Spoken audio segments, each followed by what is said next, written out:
Hi, this is Inside with Out Now, Facebook Live brought to you by volunteers with Refuse-Fascism.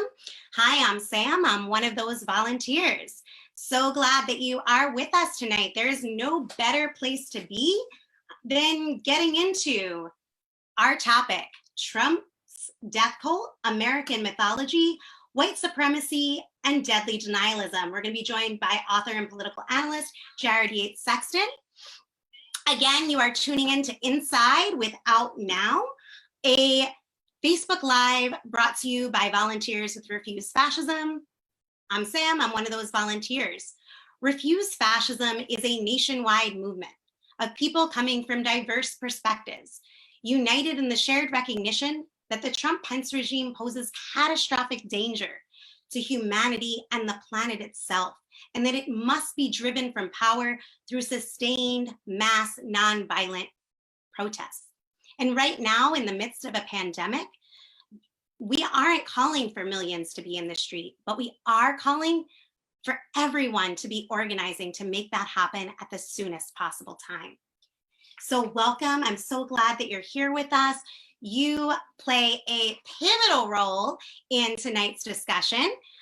We want to know where you are joining us from. We want to know your thoughts. We want to hear your questions. And we want you to be part of bringing more people into this conversation. So your job right now is to share this live. Share it by tagging friends, family, neighbors in the comments. Share it to your profile. If you're a chapter organizer, please share it to your chapter page. And most importantly, host a watch party. If you are part of Facebook groups, host a watch party there and invite people to join you. What could be more important than talking about advancing fascism at a time of a pandemic? So please get to sharing right now. And while we're building the audience and I give an update, I encourage you to check out refusefascism.org, refusefascism.org, where you can find our statement of conscience and call to act, and you can sign it and share it. You can also make a donation if you appreciate these Inside with Out Now lives and want to reach more people. So those are some things you can do to act right now. I am going to take out my phone and share it as well, and you should do the same. Let's see, I have to turn my volume off. Awesome. I'm seeing people from Chicago and Detroit. Please let us know where you're joining us from and be part of the conversation throughout tonight on Trump's death cult, American mythology, white supremacy, and deadly denialism. We are going to be joined momentarily by author and political analyst, Jared Yates Sexton. So you still have time to share this and invite your friends. To those who are just joining and may not know, this is Inside with Out Now. It's a Facebook Live brought to you by volunteers with Refuse-Fascism. Hi, I'm Sam. I'm one of those volunteers. Refuse-Fascism is a nationwide movement, bringing together people with diverse perspectives who share the recognition that the Trump-Pence regime poses catastrophic danger to humanity and the planet and must be driven from power through mass sustained nonviolent protests. And while we aren't calling for millions to be in the street right now, we are calling on millions to get organized to make it happen at the soonest possible time. And one of the main ways that we are organizing is through deepening people's understanding around what it is we confront and what must be done. And an incisive education and analysis into that is in the Refuse-Fascism Statement of Conscience and Call to Act that I encourage everyone that's watching to check out at refusefascism.org. Sign it, spread it, donate to make it a force in the world. So we start each of these lives with an update. The regime headed by Donald Trump and Mike Pence has seized on the crisis brought on by the coronavirus to go on the offensive, upending the rule of law and emboldening the fascist social forces cohered around the regime. The actions that I'm going to get into are not isolated rages. They are components of an overall offensive by a fascist movement intent on complete domination. And what I hope you walk away from tonight is that we can't become ignored to these outrages. Instead, we must deepen our commitment to stop them, to drive this regime from power before it fully consolidates its rule. Many of you are probably talking about Trump taking hydrochloroquine for over a week in an effort to prevent COVID-19 symptoms, despite the fact that it's an unproven treatment, despite the fact that his taking it poses danger to so many who will likely follow his lead, and danger to those who do take it for FDA on-label purposes. We learned on Friday of Trump's firing the Inspector General who was investigating Mike Pompeo because Pompeo said he was undermining the State Department. The fourth Inspector General fired in the last 6 weeks by Trump. Steve Linick, who was appointed when Obama was president, was investigating why Pompeo fast-tracked an $8 billion arms sale to Saudi Arabia.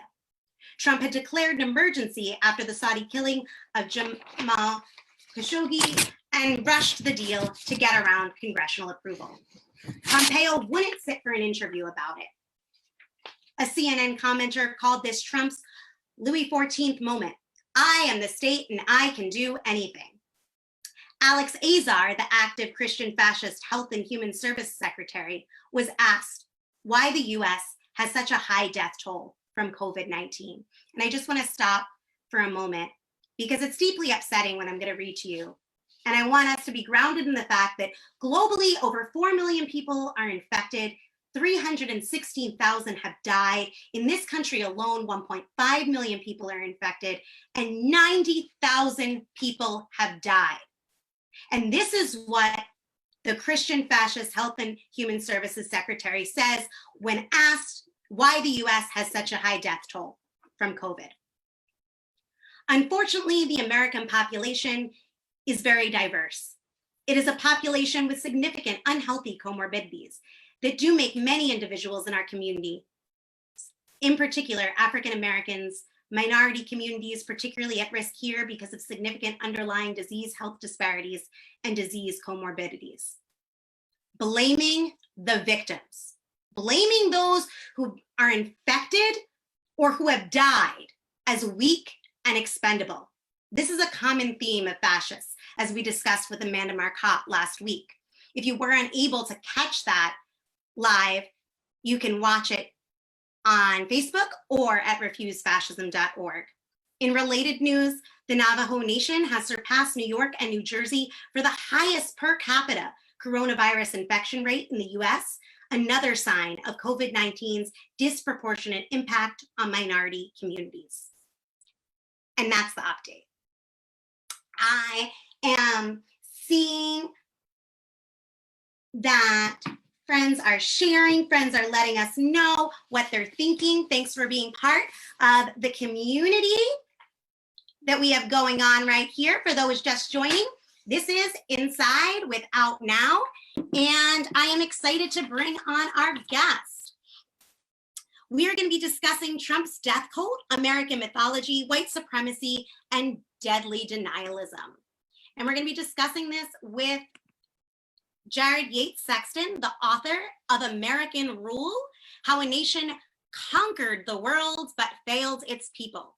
It's available for pre-order, and I'm hoping someone can post a link where people can find that.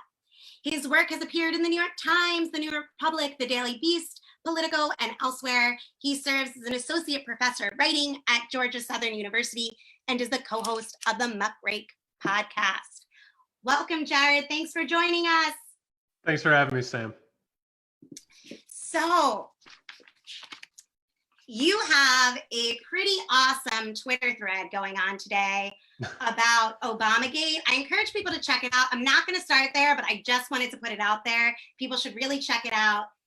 It's very insightful and provocative. But I wanted to talk about something that you tweeted yesterday that I thought encapsulated so much. You wrote, Trumpism is a state of mind in active denial of actual reality of America's past, present, and future. It's a philosophy of weaponized illusion. It's fascism in theory, action, and form. The conquering of other peoples so a group concerned with power can maintain power. This is what I want to get into tonight. So let's break it down. First off, what is the cult of Trump? How do you see it playing out right now as it connects with advancing fascism? So, I mean, that is a question that I don't even know if we have enough time to get into completely. I mean, what we're dealing with right now is this really bizarre, complicated, postmodern knot of things. But if you really want to get down to the core of it is American mythology. And when I say that, I mean mythology in the truest sense of the word. So like we could talk about Greek mythology, we could talk about Christian mythology, we could talk about all these different elements that involve stories about an ideology, right? And America is certainly built that way. It's built on this idea of liberty and freedom. We have saviors. We have Abraham Lincoln, George Washington. We have all of these figures that have, been mythologized into their own religious, secular figures. Well, the problem with all of that is that it's not true. And that America, as we know it, or as a lot of us have been taught, is actually its own sort of cult of belief. So we grow up being told that America is exceptional, that it is the focus of God's will, and that God does all of his, moral bending of the universe through the United States. Well, that's simply not true. We're a nation of people, and we have made as many mistakes, if not more than others. And certainly this country was built on the suppression of people. It was built on slave labor. It was built on patriarchal control. And all of these things, unfortunately, are the truth of the history of America. But there are people in America, I think we're all very aware, who aren't ready to give up that mythology. And if a large part of it is white supremacy and white delusion. They don't want to deal with their own privilege or their own ideas of who they are and what they've grown up in, and certainly what they believe. And unfortunately, Trumpism, or MAGA, whatever you want to call it, is an ideology that accepts them into the ideology and tells them that they don't have to question the mythology of America. They don't have to question who they are. They don't have to question their own privilege. They simply have to continue along the same path that they've been on. So it actually does operate exactly like a cult. And people, unfortunately, are willing to die and to kill in order to preserve the mythology of America that has been part of their own identity. So it's a very bizarre postmodern confluence of things, but American history has shown that it has always been here. It has always worked this way. It just so happens that we are at a later point of it, and we're experiencing kind of a death rattle of it. Thank you for that. I mean, this connects to something else that I was wondering. You talk about American mythology, and I was wondering what role you think that it's played, the notion of American exceptionalism, if you want to call it that, or the notion of America, the land of the great, the land of the free, whatever it is. What role has that played in cohering and advancing their program, especially amidst this pandemic? And are there myths that you think are the most central? Well, so the founding myth, we have to go back to it, which actually, so when I wrote American Rule, I've always had an understanding of history. And by that, I mean, I've had an understanding of conventional history, right? Which I wrote in the book, and I write a lot in my writing about how I grew up in the cult of what I call the cult of the shining city, which is white identity, neo-Confederate evangelicalism, right? Which I'm sure we're going to get into more in depth on that. But the idea of the founding is this idea that when the Constitution was adopted and the Declaration of Independence was written, that those were two cohesive documents, right? The idea that there's a basic humanity and basic liberty that everyone should enjoy, and that the Constitution, for whatever reason, made that happen. Unfortunately, that's not true. There are actually two documents that are counter to each other. So from the very beginning, you have a paradox in American history. And that just goes and goes and goes until you get to a point of like the 19th century, where you actually have the idea of manifest destiny, which I'm sure we've all seen in textbooks, but it's not really explained. The idea of manifest destiny is that we were ordained by God to conquer the earth for him, right? We became his chosen country. And that's one of the reasons why we carried out a genocide of the native people, and, why we subjugated people in colonies, Philippines, Puerto Rico, Hawaii, all of those. So this idea, unfortunately, is the exact idea, this nationalistic, romantic idea, is the exact same idea that has actually inspired other fascist movements around the world. We don't like to talk about Nazi Germany and its relationship to America, but they learned a lot from us. Like, Hitler gained his inspiration from the way we treated the native people, the Confederate States of America, and our idea of American exceptionalism. Same thing happened in Italy as well. So, like, our major ideas of what fascism are, unfortunately, look a lot like what we are. So, meanwhile, World War II, we quote unquote defeat fascism. There's a sudden new mythology, which is that America is the world savior and that we destroyed fascism in totality, right? We defeated it. We were the victors. Obviously, we're not fascist. Unfortunately, America has had fascist movements since there was an America, since there was no America. There's always been fascism in this country. It's always been strong. Well, we end up in this place now. We're in the era of social media and, a lot more progressive discussions. All these different conversations about who we are and where we come from. We've now gotten to this point where we know, most of us in America know, that there are things we need to deal with. There are ways that America needs to get better and become more and more fair. Trumpism, again, says you don't have to do that. And America has been great. And what actually made it not great were conspiracy theories, right? It's the idea, and we got to talk about that. It's the idea that America, because it's God's chosen country, could never lose a war. It could never suffer economic decline. It could never have moments of, swooning power. And anytime it's happened, Trumpism and Republicanism, both of them combined, have told us that liberals and minorities and outsiders, usually Jewish people, have conspired in a satanic cabal to undermine America. So the only way that we could be not great is if we were dealing with a conspiracy theory that undermined America's, intentions. Thank you for that. I think that there's a lot of different usage of what fascism means. Sure. And I just want to put out a working definition for this conversation for those who are viewing, to help people understand what it is that, when at least I'm referencing it, what I'm speaking to. And if you want to mention any differences in the way that you see it, I welcome that. But thinking about what you brought up, I think it's helpful.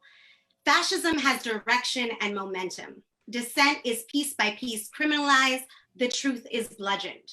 Group after group is demonized and targeted along a trajectory that leads to real horrors. All of this has taken dramatic leaps under the Trump-Pence regime. History has shown that fascism must be stopped before it becomes too late.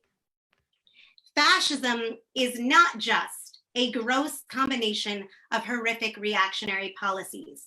It is a qualitative change in how society is governed. Fascism foments and relies on xenophobic nationalism, racism, misogyny, and the aggressive reinstitution of oppressive traditional values. Here you could think of, people's view on gender norms or the role of women and things like that. Fascist mobs and threats of violence are unleashed to build the movement and consolidate power. You could think of the Reopen protests that we've seen. And what is crucial to understand is that once in power, fascism essentially eliminates traditional democratic rights. So if you wanted to make any... Yeah, I would throw this out there because my understanding... So again, going back to like the idea of World War II, I grew up with a grandfather who was a hero in World War II, a decorated veteran who fought the Nazi regime in France and in Europe.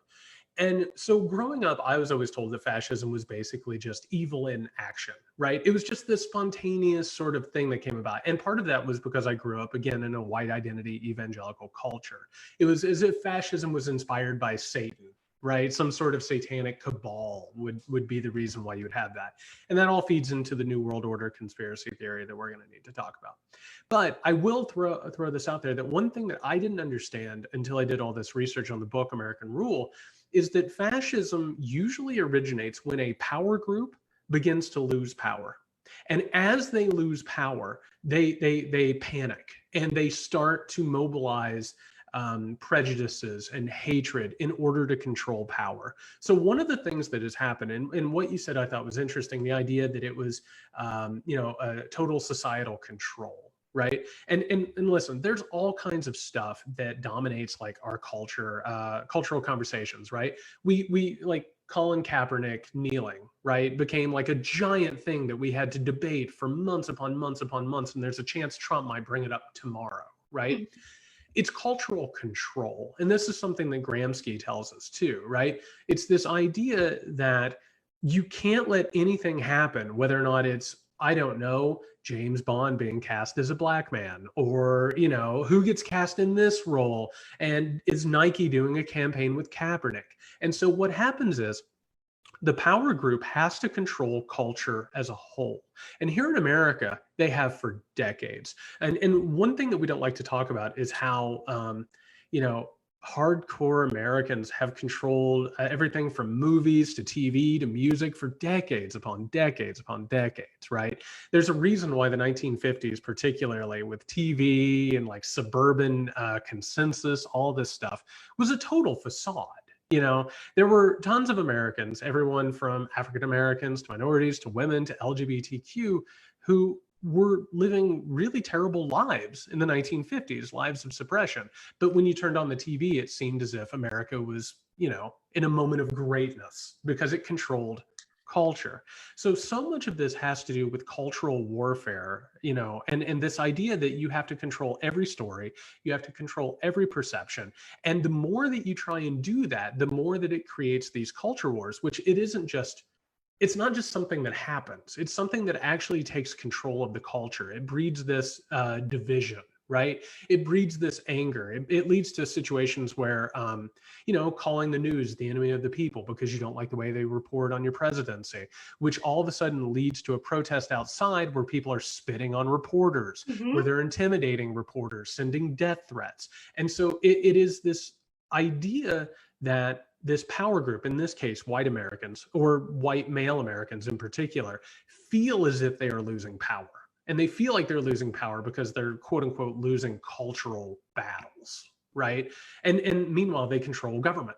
And meanwhile, they control the levers of power. But that's not enough, because fascism means that you have to control all facets of society. And eventually it leads down this really terrible road of division and violence and, suppression of rights. Yeah, and I think, there was a few things that you said that I just want to touch on, is that in a society dominated by a system of savage inequalities, there are divisions that are rooted into the very definition of a country being ruled by capitalism. But I think that what we've seen in the Trump-Pence fascist regime is a regime that is taking advantage of those divisions and expanding them and exploiting them in a way that does even greater qualitative harm in terms of creating whole, sections of the population that get deemed as subhuman, migrants, for instance, or, essential workers. Yeah, essential workers, or,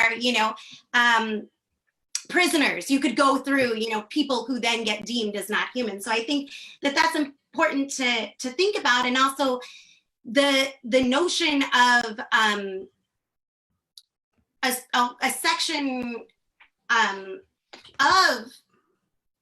of those in power really marshaling their base to help them consolidate power. I think that sometimes there's this narrative that it's like these rogue militias out on their own, when there's actually quite a degree of dynamism between those that are marshaling them, those that are organizing them and sending them out into the world, almost with direct orders, and those that are,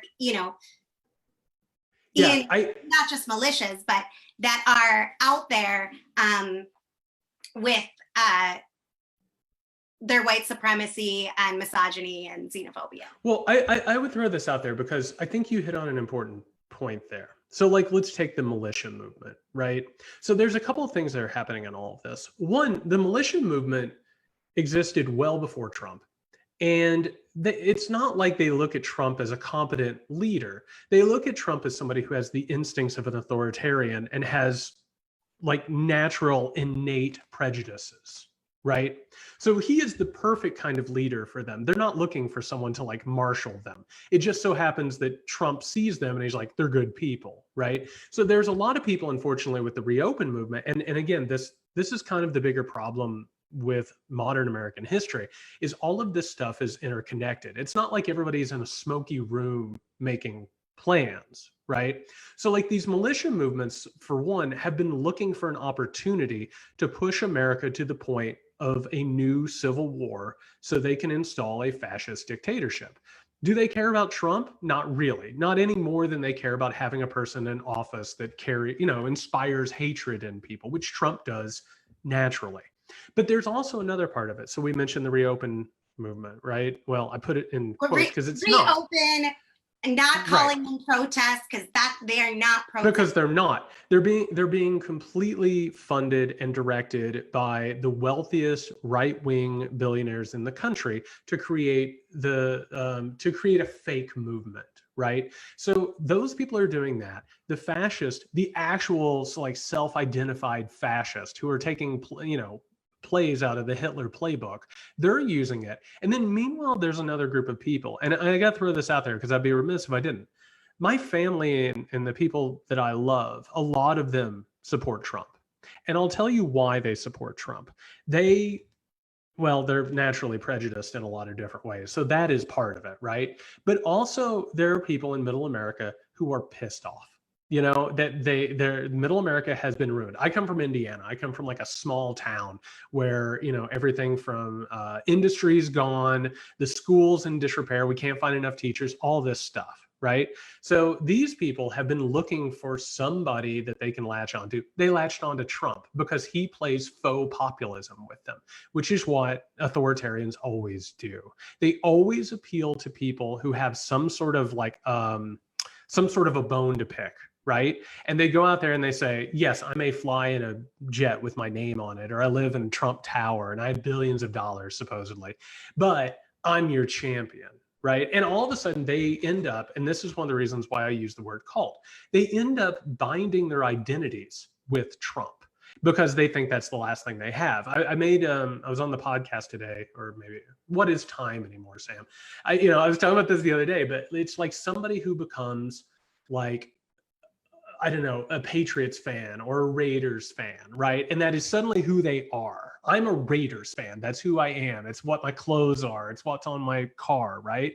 And when you're a Trump person, it says, I don't care if I offend you because I'm stronger than you, which, by the way, is fascism, right? That's the seed of it. And so it gave a lot of people who didn't have direction and a lot of people who didn't have a focus, and it gave them a solution, which also, while we're on the subject, is what conspiracy theories are about. Conspiracy theories are about taking complicated things and giving a simplistic explanation with a direct scapegoated group, right? So like New World Order, Deep State, QAnon, all of these are anti-globalist conspiracies, right? So if you and I were to have a conversation about globalism, it would take hours. It is a complicated, interlocked, manipulative system by the same people who are funding the reopen protest, right? Who are saying, I don't care if it kills tens of thousands of people, get them out there, do it, right? So that is the actual explanation. And you can get a PhD in it and still only understand fractions of it. It's much easier to say, by the way, Barack Obama, Hillary Clinton, and George Soros are in a shadowy room. They want to kill you. They took away your factories. They want to dominate you. And the UN is coming for your guns. I just did that in like one sentence, right? And now that you know that, get a bunch of guns so you can fight war against them and vote for me, right? And so it's this interlocked system that is incredibly complicated. And it doesn't just get people to vote against their interest, because I don't think the people we're talking about actually think that voting does anything for their interest. They vote for Trump so they can turn on TV and say, yeah, my guy pissed off those liberals. And, I'm winning. That's what winning is. It's not actually building a wall. He never intended to build a wall. He never intended to drain the swamp. These are just catchphrases that people can say, and it's put on a bumper sticker. But it's a big, giant, complicated thing. And unfortunately, the complicated nature of it makes it hard to fight, which is what fascism is. Fascism's really hard to fight because it's so many different things all at once. So I wanted to, there was a lot that you put out. I'm not going to be able to speak to most of it because there's some other directions that I want to take the conversation. But I did want to say that, I think it's important when we say that the reopen movement is a fake movement, that there's some clarifiers to that. Sure. One is that by saying it's a fake movement, we're saying it's not a popular movement. It does not represent what the majority of people think and feel. It's not mass sentiment. It does not mean that they do not make a mark on social or political discourse or even policy. It does not mean that they are fake in that they are actually out there and dangerous. And dangerous. And I think that, there's a lot of grievances that are put out there that actually aren't legitimate, that isn't really what it's about. It's much more about white supremacy. The people that are out there know full and well who is at the most risk, and it's not them. And so I think that there's, you mentioned about like the rhetoric that gets used, and I think that there is a lot of language to fascism, and it's important to pay attention to the language.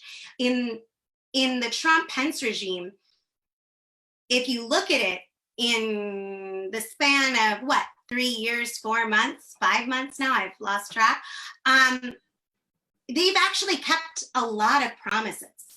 Mm-hmm. And it's important to not just look at the words, but to look at the program and the trajectory of those words. And they frighteningly line up. And so I think that some academics, I'm not saying yourself, have latched onto the language and not the program. And I think it's important that we look at the program that has affected real people. And not as like some. Well, I'll throw out there, I find it really frustrating because here's the thing about Trump.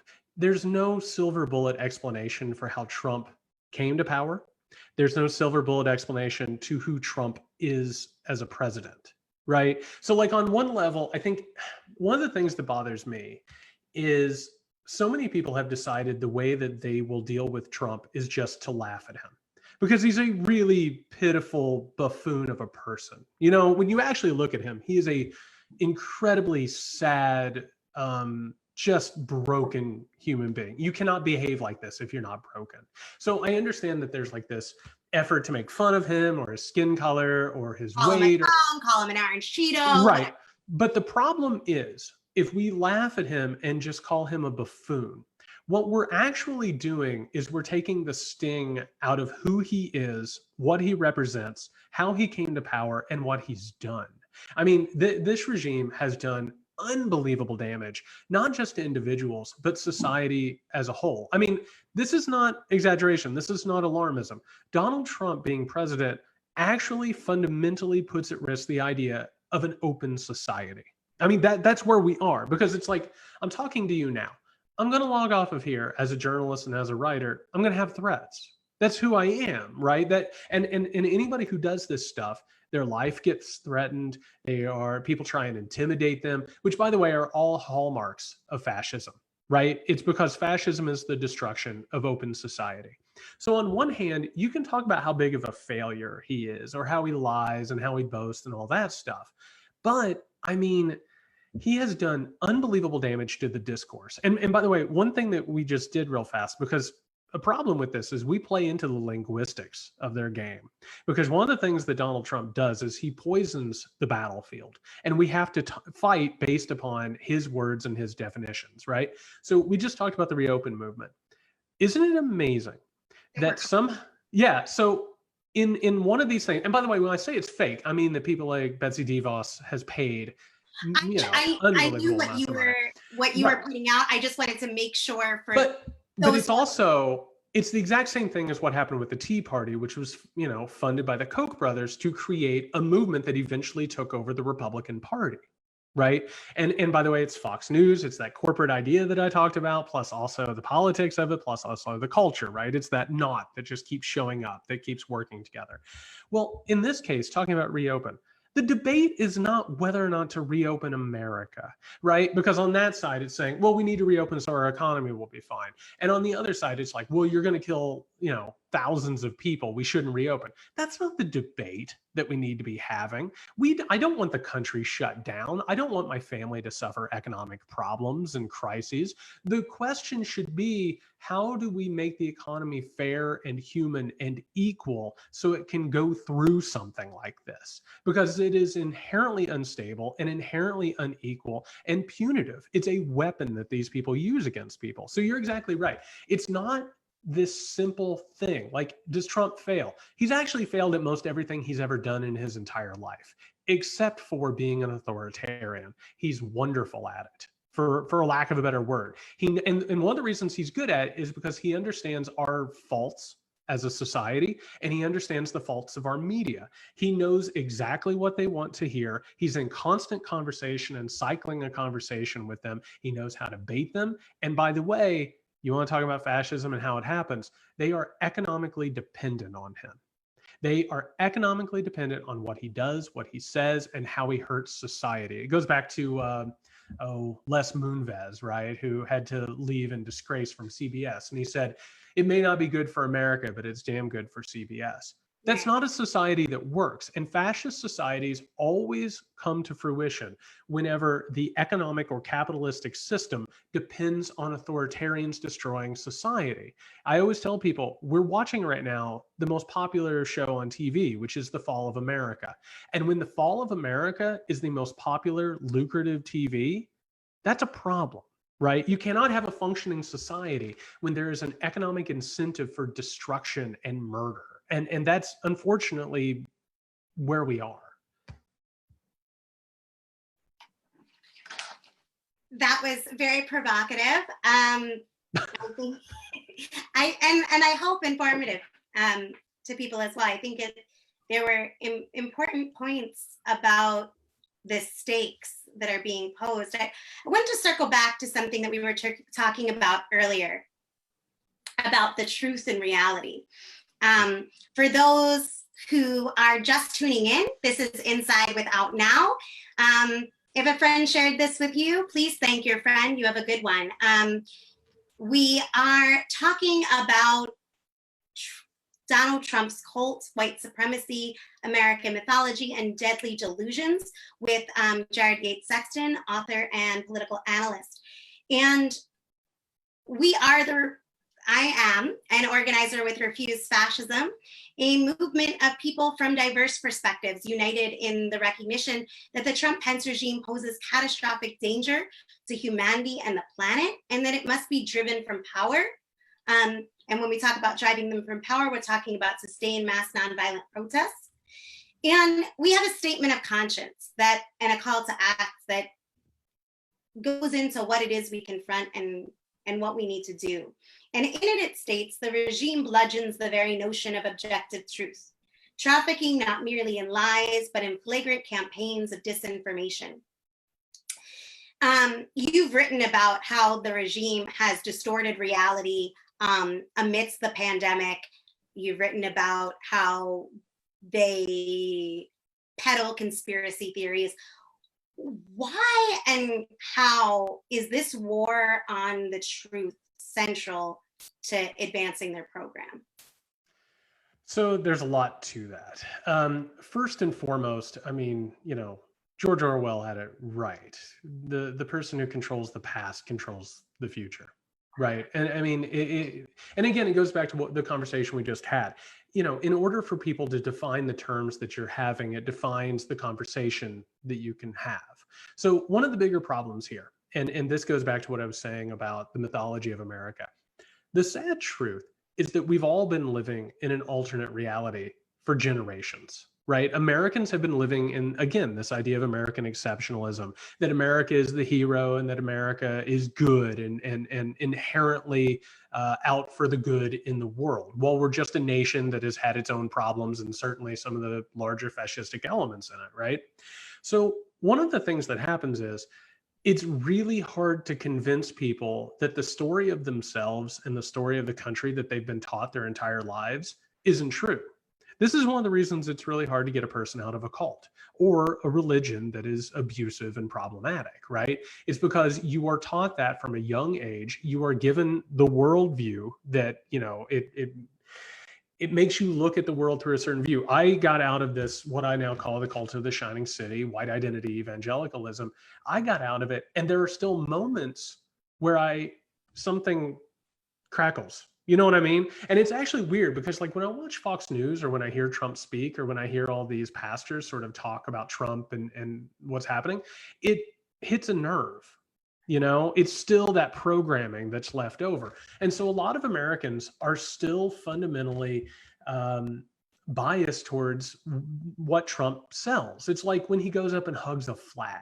We look at it and we're like, repeatedly assaults a flag. And we sit there and we're like, oh my God, how absurd is this? But meanwhile, there's an entire group of people that have been raised up to believe in this mythology. Right. And so when people say it's almost like they're living in an alternate reality, they absolutely are. I mean, they deny things that are empirically true. They have been taught to question scientists and experts and educators, which has been part of many, many decades of war on reason, which all comes from, which we don't have time to get into all of that, but, it comes from like everything from tobacco companies and oil companies who know that climate change is real, paying scientists to deny it so they can get a little bit more profit, and the GOP who wants to get across their propaganda in textbooks and also to move towards, private schooling where they can have segregation again. And so everything we're talking about here it's actually the Republican Party,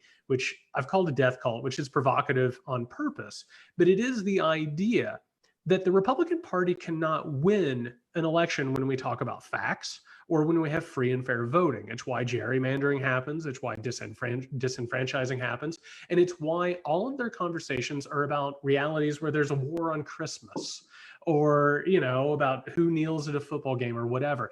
And it's all about dragging their supporters who they don't actually support fundamentally or economically or even culturally. It's about dragging over this base and also using this, unfortunately, an old stale system in the Electoral College, which was completely erected to help slaveholding states. And so we have a party, again, that is a party that has power, that sees that it's losing power. It doesn't have the strength it used to have. And unfortunately, they're resorting to every possible tactic to hold on to whatever power they can.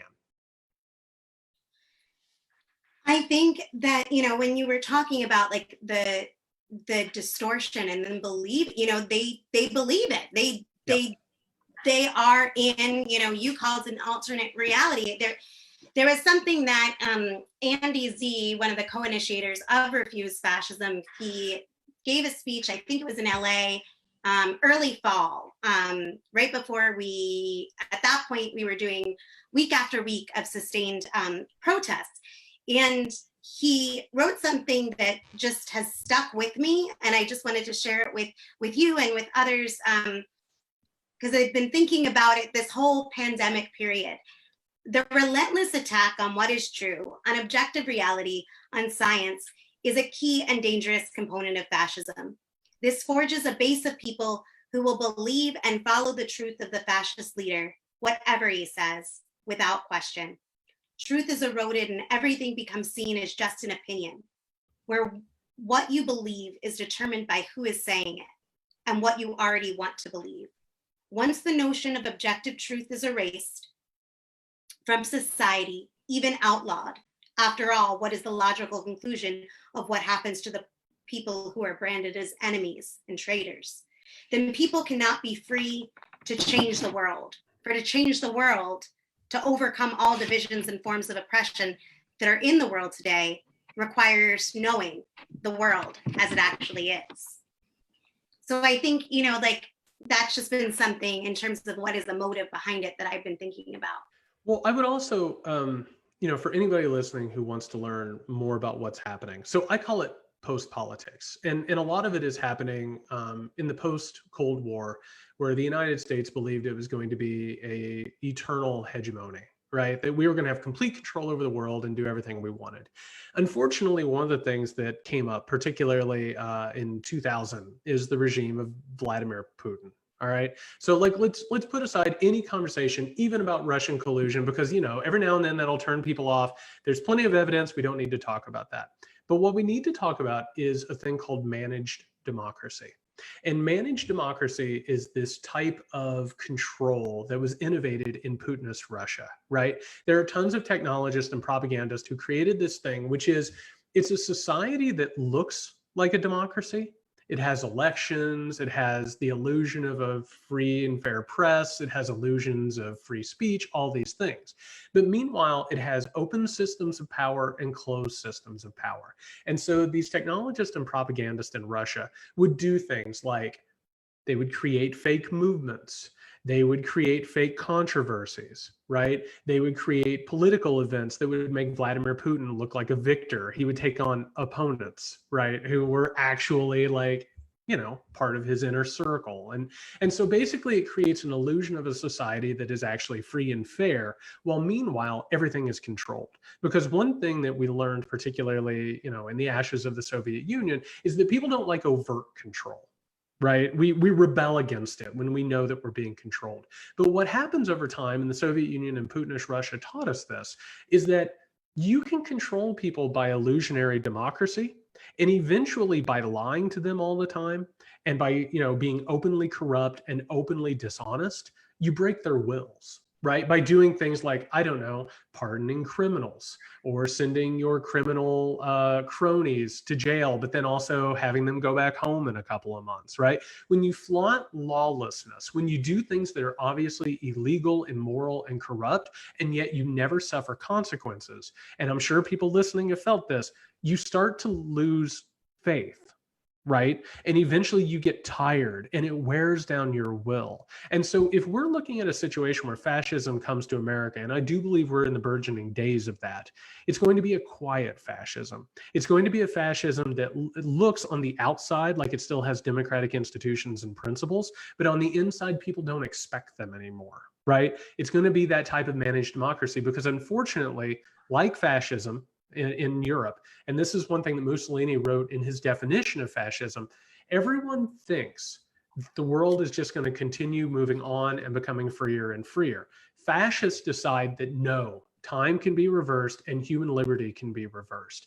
And unfortunately, we all think that life is going to continue the way that it is. And there are people who are working overtime to make sure that it isn't. And that's the problem here, is that quiet manipulation and destruction of reality that erodes our faith and our trust. And I can speak personally, and from people I've talked to, they feel like that's happening. And if it continues, if we get a second term, if these obvious crimes continue and trampling of human rights, I mean, that's how this stuff comes to fruition.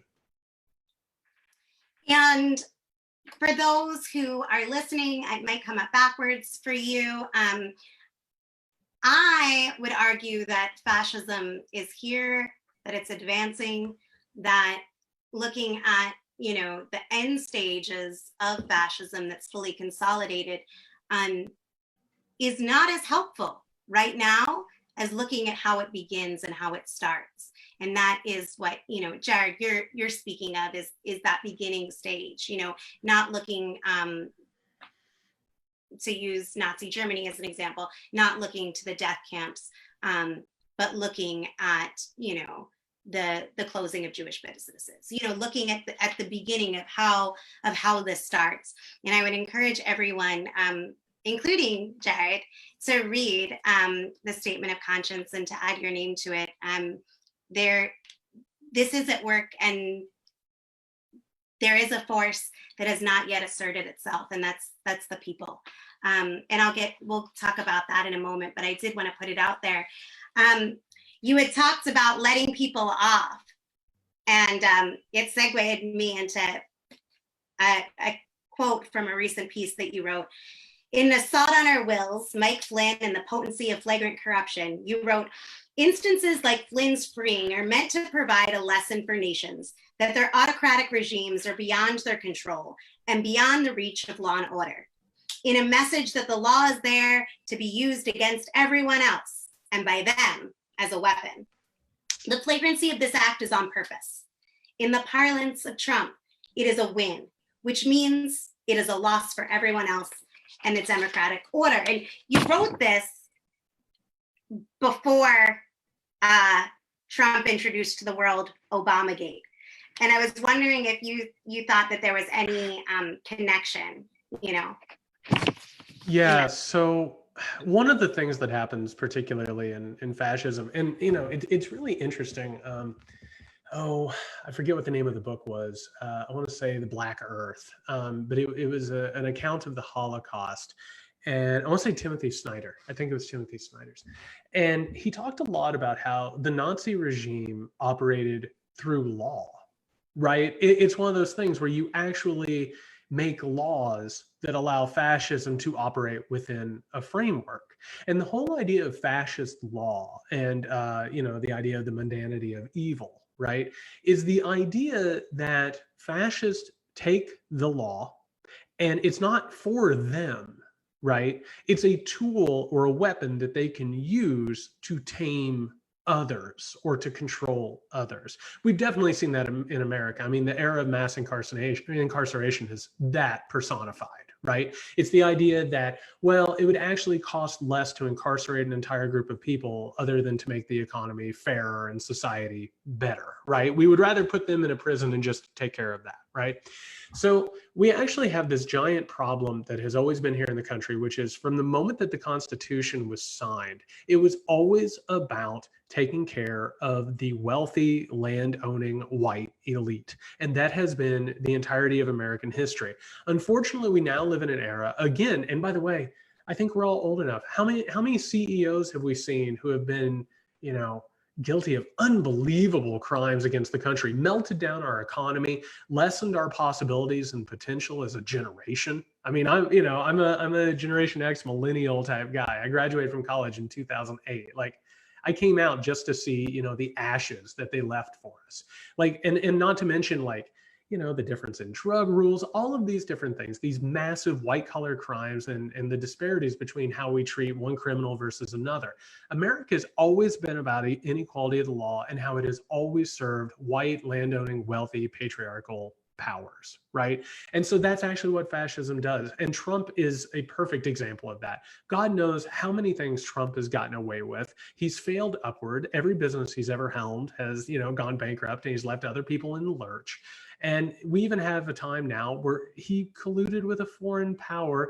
He obstructed justice. And, he has a national advisor who even admitted in court that he lied about a treasonous act. And so what it tells everyone is the law has nothing to do with me. The law is about you. And the more that happens, again, the more that we just expect it to happen. And it breaks us down over time. And it eventually leads to just open, rampant corruption, which is what we saw with Russia, it's what we saw with Ukraine. I mean, it's what we see now with the inspector generals that he's been firing. I mean, it's one thing after another. Oh, not to mention, and this is so telling that we didn't even talk about this yet. I mean, the fact that he played politics with where he sent life-saving supplies. He made sure that governors had to supply him re-election materials and endorsements, more or less, or else thousands would die in their states. That's genocide. That's the literal definition of genocide. And the fact that he can do this with impunity and without somebody coming in and yanking him away.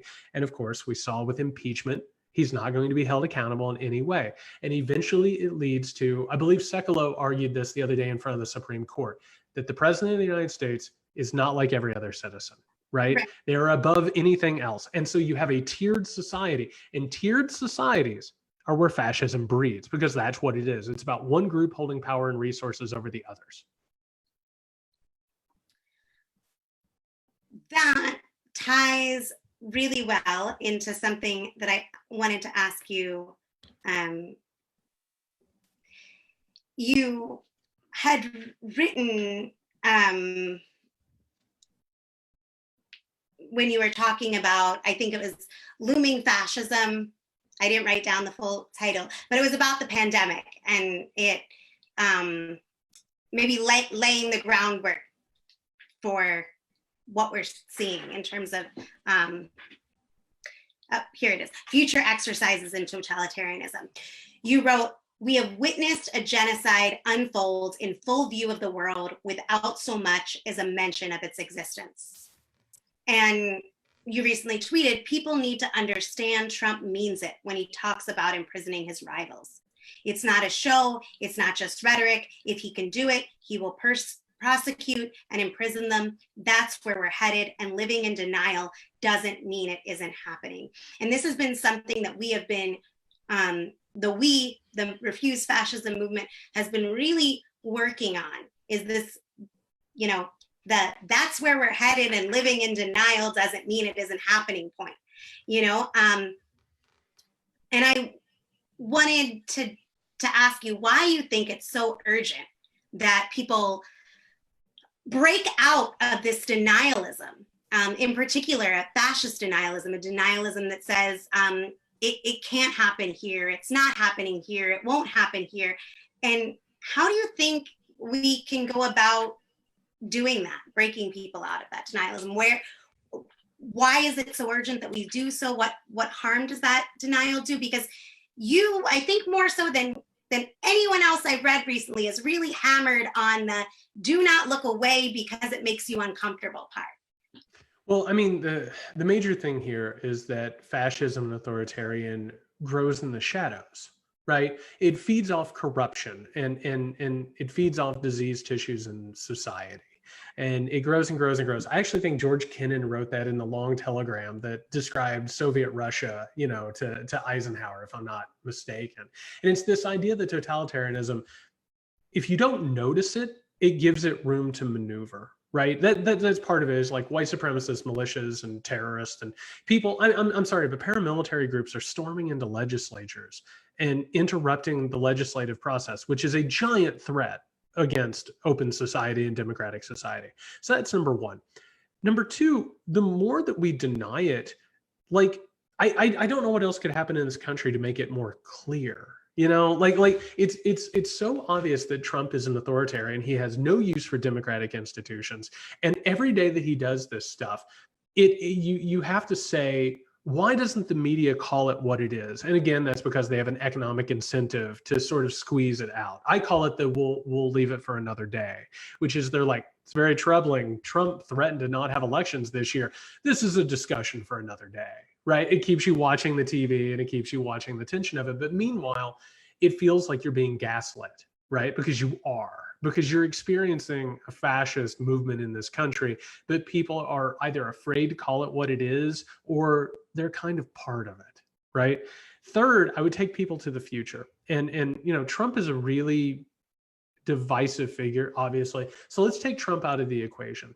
Let's imagine a future, which I assume that people listening or watching understand that global climate change is a real thing.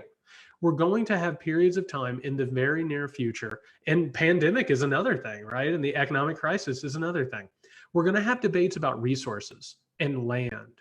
And if you think that right now, when we're putting immigrants in cages and children in cages, if that's what's happening right now, I want people to imagine what happens when the fire gets turned up a little bit more, and what happens when resources are more in danger and there's less land.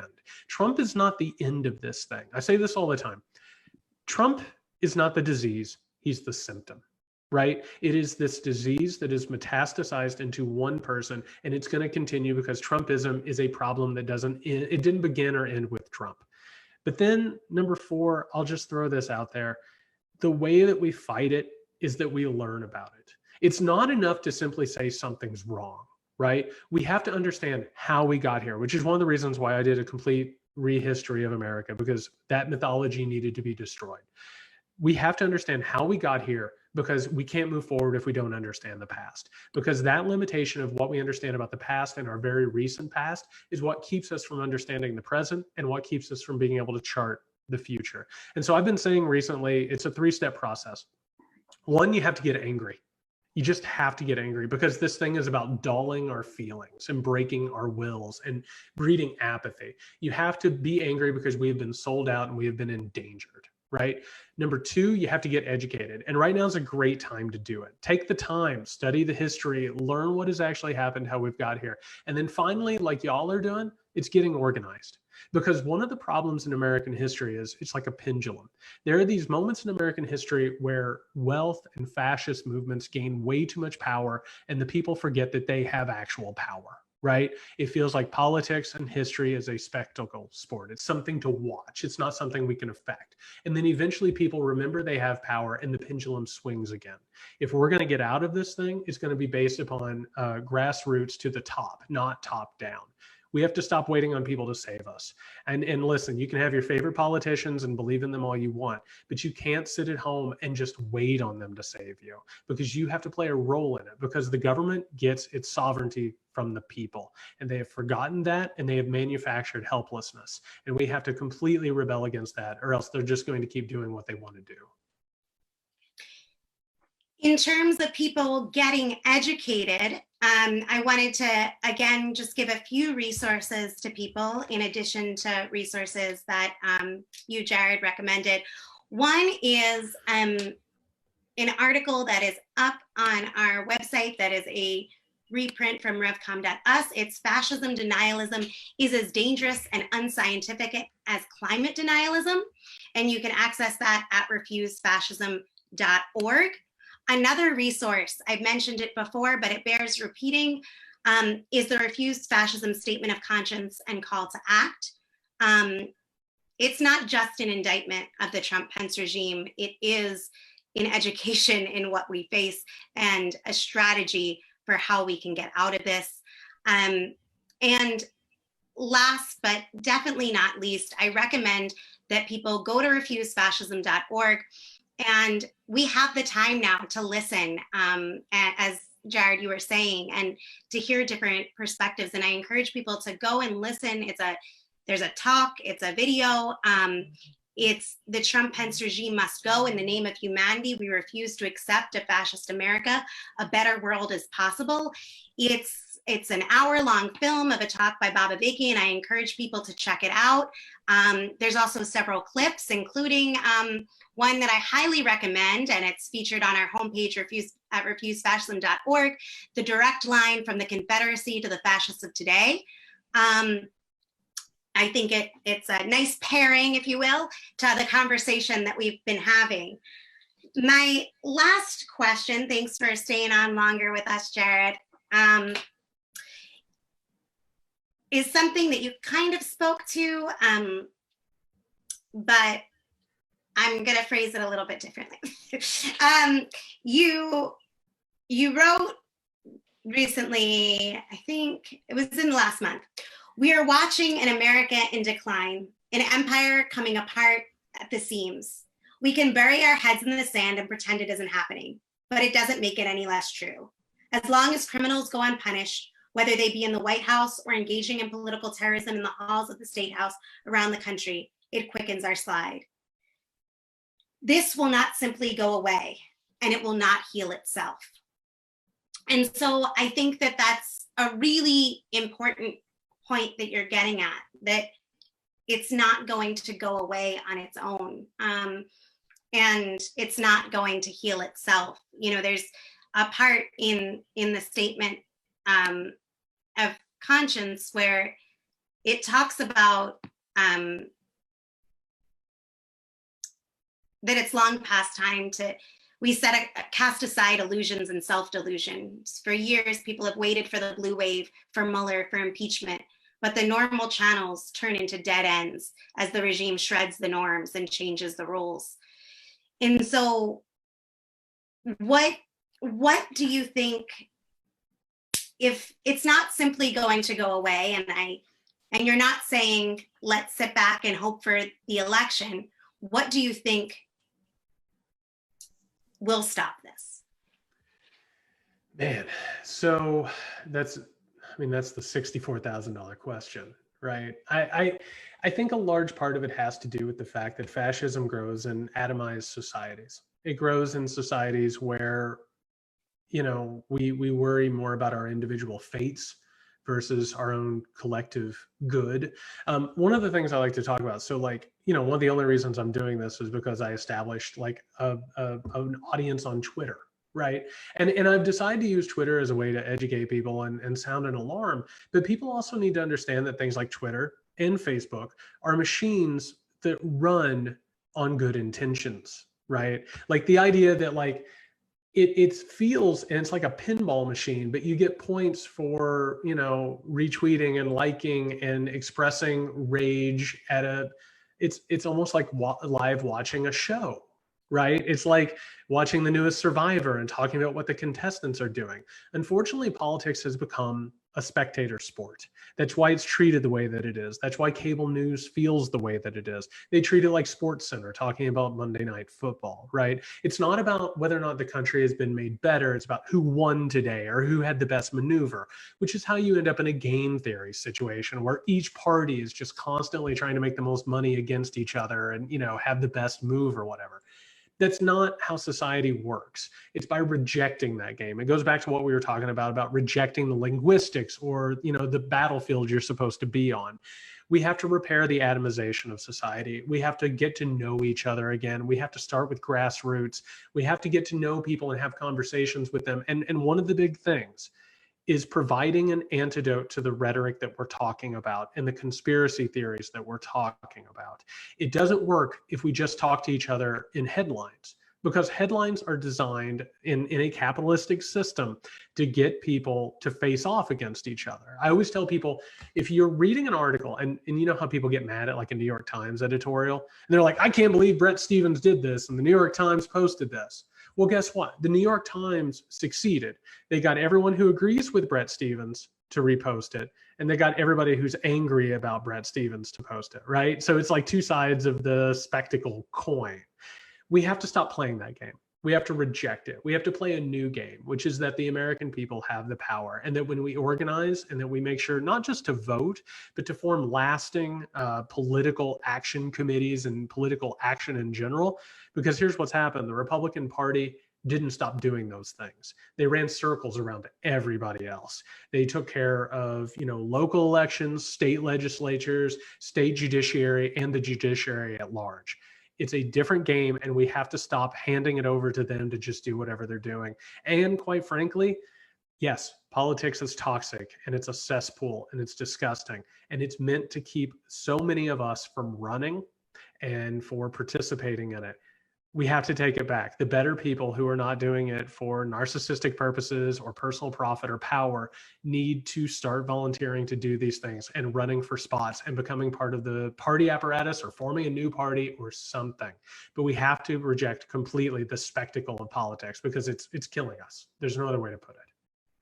I unite fully around not being a spectator.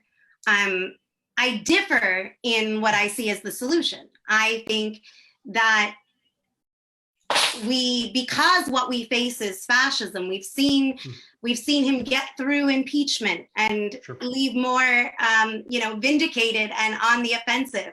And we've seen what the reality that we can't hope against facts that this election, the same one he was on trial for sabotaging, is gonna solve this. I would go so far as say I'm not sure that we'll have it.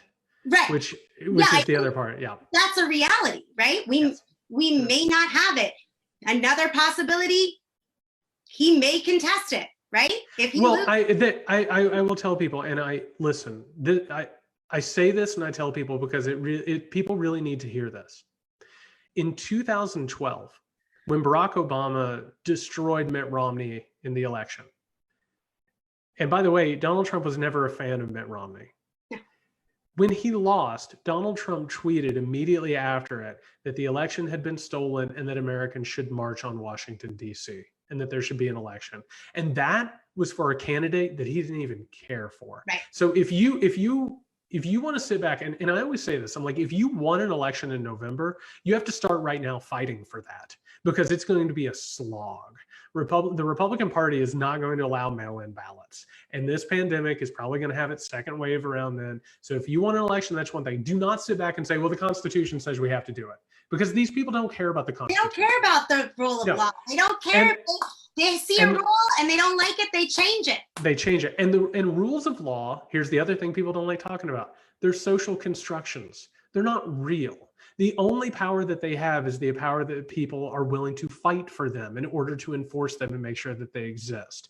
Believe me, they will delay this or cancel it if they can. And by the way, Joe Biden, who is not an extremist in any way, shape, or form, even admitted himself that there's a possibility that they will delay or cancel this thing. And that's a person who doesn't play around with this stuff and isn't going to go out there and make extreme statements. The Democratic Party knows that's a possibility. It is. So you're exactly right. It's not about waiting for an election at all.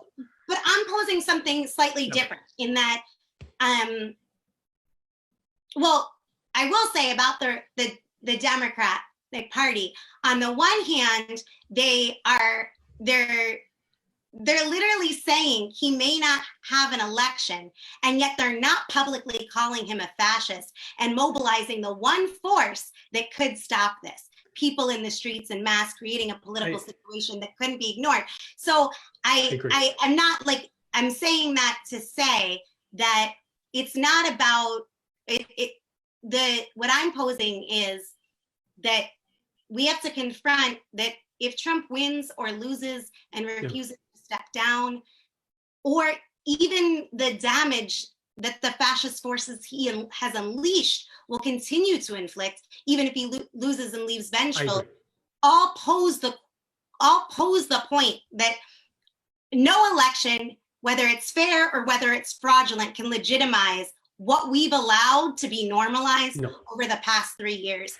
And so there is something different that we are struggling for, and it is something that has not been done here, and it is challenging for people to envision, but is actually, I would argue, the only realistic thing, which is following our conscience, sounding the alarm, and as you said, organizing. But in this case, organizing to take to the streets across the country in nonviolent, sustained mass protests, demanding Trump Pence out now.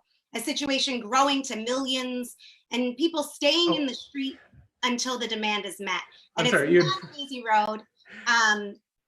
But I will say, I have to add this, because we're actually having the exact same conversation, because I understand that there is a current climate that if you say that you should oppose Trump, that it sounds like you're saying, go out and give your power to the Democratic Party. I want to say, first off, I'm not a Democrat. I will vote for Democrats because it is a sane alternative to the Republican Party, right? And so here's what I would say. And I wrote about this in my book. I'm sorry. Go ahead. Sorry, I was going to someone else. Oh, okay. I'm sorry. So I wrote in my book, you can't actually have a full grasp on what's going on if you think that the Democratic Party is perfect and doesn't have a hand in all of this. Going back to what I said about the media that is addicted and dependent on Trump, so is the Democratic Party. They're making money hand over fist, because what you're saying, they will not come out and call him a fascist, but they will use the anxiety and the discomfort of Trump in order to raise money.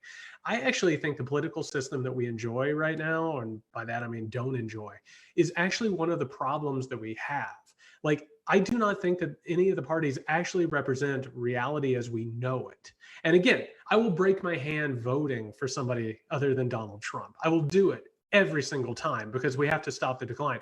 But do not get me wrong, just getting him out of office, if we can, makes none of this that much better. It just makes sure that one of the agents of catalyst of it is gone, right? Because it's going to keep going after him. We have to completely, I believe, revolutionize our political system, or else this thing's just going to continue to metastasize. Thank you for that. I think that this is a moment in which no positive vision for the future, whatever that vision is possible with this regime staying in power. And so we have to unite from diverse perspectives to struggle with all we can to drive this regime out. And again, while we are not calling for millions to be in the streets amidst a pandemic, we are calling for now to be the time that people organize and struggle to understand and to help their loved ones and their not loved ones understand that this is a regime that is causing catastrophic danger, that it is a fascist regime, and that it requires us to break out of the normal ways of doing things, because this regime is anything but normal, and that there is a way to act to make that real. And so I want to thank you, Jared, for joining us and giving us so much to think about. I encourage people to follow Jared on Twitter. It's incredibly insightful, and be sure to check out his book. I think it's coming out in September. That's it. And we're calling on you, Refuse Fascism is calling on you to make this demand, Trump Pence out now, a clamor so loud it cannot be ignored. And so I hope that you will all share this discussion, share this live, continue to bring it to more people, continue to discuss it with your friends and family, what was brought out tonight, and get into the Refuse Fascism statement of conscience and call to act. Read it, discuss it, debate it on social media, spread it. Go to Refuse Fascism. I'm not sure if you can see it from where you are. Go to refusefascism.org to get that. And I want you to make a donation. I want you to think about what it would mean to have a movement right now demanding Trump Pence out now, what it would mean for that to be a poll that millions could unite behind and act on. And I want you to give generously, so you can do that at refusefascism.org or via Venmo, refuse-fascism. While you're there on the website reading and signing the statement, you can also make a donation to act in the name of humanity, to refuse to accept a fascist America. And as we usually do to end these, I will say we need to stay safe, not silent. Trump Pence out now. Thank you so much, Jared. It was a real treat. Thank you, sir.